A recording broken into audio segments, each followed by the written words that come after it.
I'm wondering since yesterday what kind of people I'm going to be speaking in front of today. I was told it's going to be a lot of students. I was thinking when I was going here, as a student right now, what kind of things have you been thinking about? Food, money. When I was your age, I was very obsessed about my job, my future job. I really wanted to have a job that I love and I enjoy. Because I don't want to be bored. You want to be bored, Harry? Maybe sometimes. Maybe sometimes. I really don't want to be bored. I want to have a job that I love. And so my teachers back then also told me that I should find a job that I enjoy and I love. So what I did was, I listed everything that I love. I love singing. I love biology and chemistry. So I thought, I was thinking maybe art, because I love art. I can be an artist. But none of that happened. You know why? Because my teachers are wrong. Don't tell them I said that. I was wrong. Because a good job is not about a job that you like, or that makes you happy, or that you're passionate about. My dear students, especially students here, or anybody listening to this talk, this is our main message today. When finding something you're gonna do with your life, don't pursue your passion. It's a trap. And I hope at the end of this speech, each and every one of you, especially the students here, will be inspired to understand what you wanted to do for the next 10 to 20 years of your life. What will happen to you if you find a job that you're passionate about? This is what's going to happen to you. In 2018, I started a small business. Harry knows this. I started a small business. I love making jewelries like this. I made this. It's a real flower. It's like a resin business. And what started as a hobby became a business because my friends started buying it. And then eventually, I made the business out of it and it grew. It reached the pages of Forbes, if you're familiar with Forbes magazine. That's how much the business grew. Where is the business now? Dead. Gone. Bankrupt. So, because I got burnt out, every single day I was crying. Because when you make a job out of something you're passionate about, you need to understand that you need to do things that you might not like. On my part, the moment I make a business out of this, I need to do admin and finance. God, I hate math. I hate numbers. I love money. I just don't like counting how much I'm making. Because this is the reality when you find a job out of something you love. I started hating that one thing I love most. And that's very sad. And this is what's going to happen if you start finding a job based mainly on what you love, what you're passionate about. So today, I'm going to make a case of, instead of finding a job, I want you to find and decide your mission in life. Meaning, what's the difference between passion and mission in my past? Passion is something that you love doing. Passion is about what makes you happy, that's the happy hormones. But mission is something that you want to dedicate the rest of your life on. For me, I decided that my mission in life is about making the Philippines, where I came from, better. And I want to help as much people as I can before I die. Before I leave this earth. And now, we're building something that is based on our mission. In order for me to help other people, I want to build hospitals, I want to build schools. I need money to do that. And so me and Harry decided to start a company. This is our company, it's Camilos 4am. We've fundraised from investors. We are chosen as top 100 startups in Southeast Asia. And we're doing well. But, are you asking me, Mimi, if you're doing something out of your mission, are you always doing something you love? But even though I am doing something I don't love, it's okay. Because I'm doing something based on much deeper. It's my mission in life. It's no longer about what makes me happy. So every day, I'm happy and I'm enjoying what I'm doing. And this is what I want everyone to have.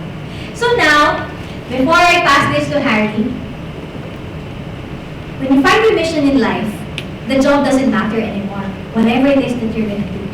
And I wanted to encourage each and every one of you, especially our Japanese students here, that I hope the mission you choose will be about helping other people and making the world a little bit better. And that being said, I actually wanted to invite Harry to share his story as a Japanese person who dedicated his life in the service of other people, who dedicated his mission to help other people. Okay, it's your turn now. As you maybe just put me too high, I'm just an ordinary person. So let me just introduce myself a little bit for you guys.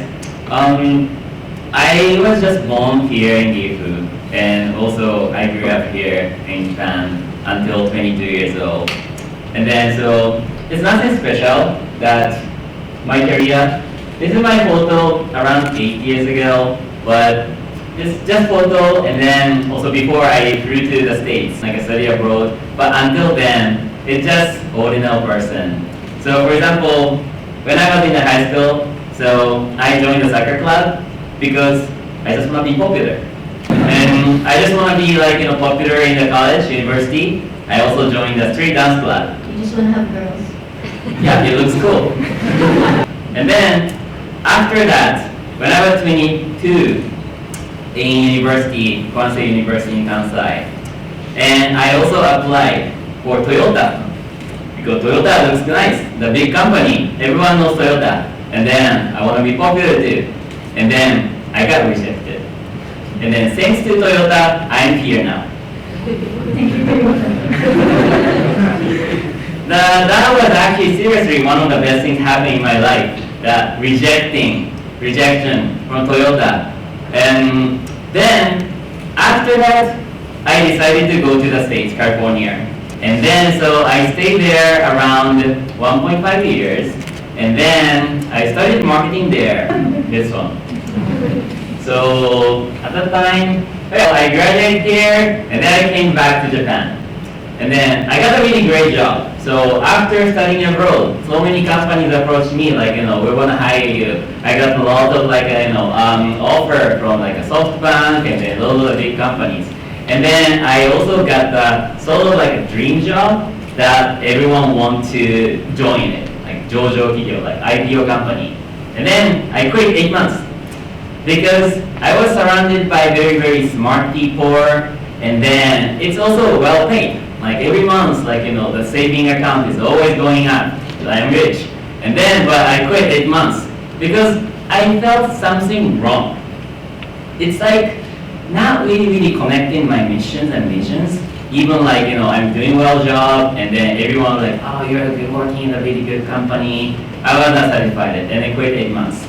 And then after that, so because my mom and then my dad is very typical mom and dad. My father have worked 40 years for the same company. For me, 40 years for the same company is so boring. But I couldn't say to my dad. I could say that. My dad is also a funny guy. And then my mom is typical housewife. So imagine like that. The parents spend so much money for me to educate for going to the States. And then just 8 months I quit. And then I became part-time job. My mom was so stressed, and then she got sick, and then she was in the hospital mentally. Seriously. You're such a bad son. Yeah, I'm bad son. Sorry to my mom. But thanks to my mom, and then so my parents also allow me to do something I love, something I want. And even like other people really hesitate me to go to that area. But I really appreciate my mom and dad too. So this speech, maybe like in the next 10 minutes or something, I also want to talk about that. Japanese person, like we all have so many privilege that what we mentioned earlier. We almost have no risk, zero risk to challenge something that we want to try. If we fail, it's okay. And then, like me, I quit my job 8 months, and then after that, I just applied for a part-time job. just working gasto, and then the delivery the food, and then after that I went to izakaya to work and just cooking like a chicken and stuff like that. And then after that I also went to karaoke to work until like at 5 a.m. and then so that's really crazy. Sometimes I was standing and sleeping in karaoke like this. So what I want to mention here is in Japan getting job is very easy. If you are here, which means that you almost never sacrifice to get a job. But if you go to Cambodia or like also Philippines, right now we're doing that business in Philippines. There are so many people are sleeping on the street. So many people are suffering to get the food every day. But maybe sometimes in Japan that would happen, but almost never happen. Especially people are here. So that's something that I learned in Cambodia and also in the States. So this is like a photo around maybe 2018 that I actually came back from Cambodia. What I was doing there is we are also trying to build a new concept school that sending Japanese university students, like included you guys, to go there to study English and also at the same time experience to work in NGO, NPO. Because my mission is always like helping the people and then giving them more chance to fairly, equally for everyone else. So that was also like in aligning with me. And then so that's me. And then Cambodia is very interesting country.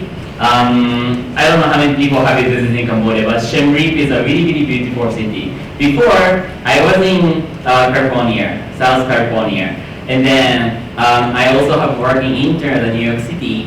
And then, so America is like all about the dream, right? We have the word of like American dream. Everyone is really chasing the dreams, and then like, challenge is always, praising. Even you fail, people are like, praise you. That's America. But the difference is Cambodia is really different country. For example, if your family sick, because this Cambodia is a country that always prioritizes the family. This is part of like Southeast Asian culture. If your family gets sick, they don't come to office. They just quit the job because for them the most important thing is supporting family and then being with family. I'm not talking about everyone, but that's really like in general, like people are supporting family. And then I don't say that, which is good. Cambodian, those kind of values really beautiful, wonderful. But also at the same time, in the States, like chasing the dreams and then also always challenging, that's also beautiful too.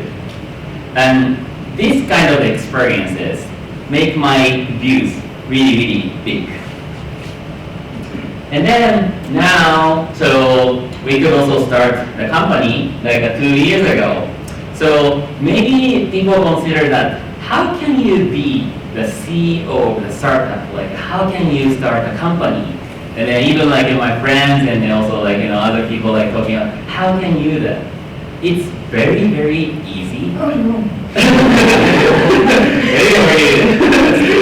It's really easy. Just submit the paper and then you can make the company right now. That's it. So being the company CEO, startup CEO, is really easy. The most difficult thing is after you started the company. Running the company is really bad. Like, for example, like this one is we already fundraised $330,000. So maybe if you haven't experienced, it looks like wow, or like something that you couldn't unexpected. But I could do that. That means that everyone can do that. I was just born in Japan and there in Japan, and then now I could speak English. But and until 22, I couldn't speak English at all. And then, so I was just also like, doing the exam of the English, but English is one of the most hate subject for me.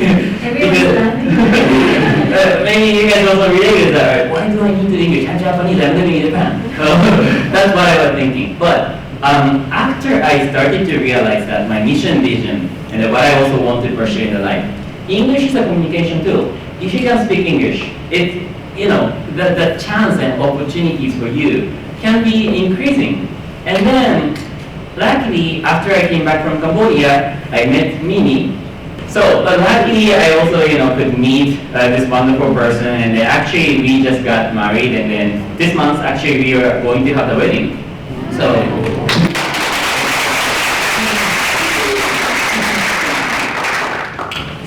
but what I want to mention here is like, startup daily life is really, really tough, actually. You should explain this photo.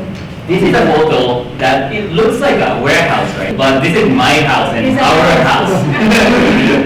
So startup is all about trading. So first idea that's fundraising like $300,000. It's like that failed. And then we need to think like, changing the ideas and then trying another idea like every single day. And then finally what we are doing right now is upcycling. This is like a real kimono that, we're changing like, trendy fashion clothes. So that's what we're doing. And then now it's growing, so that's why the boxes and boxes in our houses. So that's why recently Mimi's complained to me, we have no place to sleep. But like this.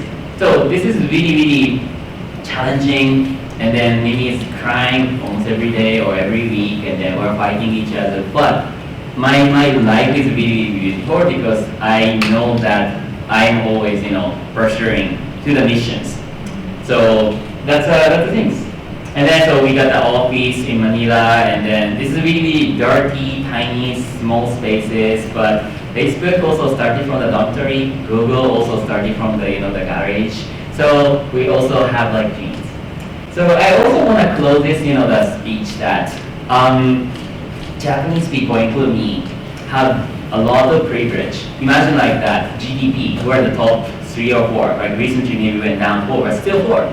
So imagine like that. So there are so many people that in the world that cannot have what you have now, what we have now. And then my case, I'm really, really lucky to experience and then understand through my life in Cambodia and in the States.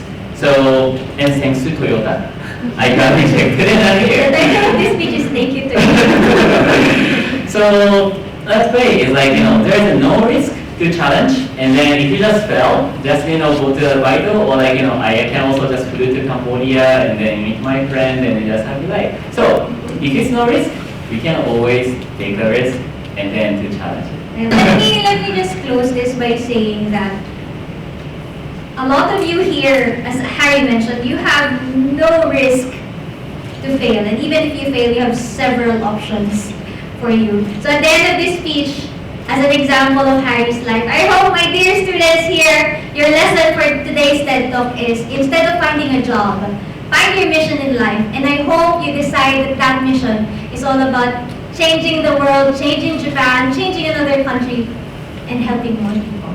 Thank you so much.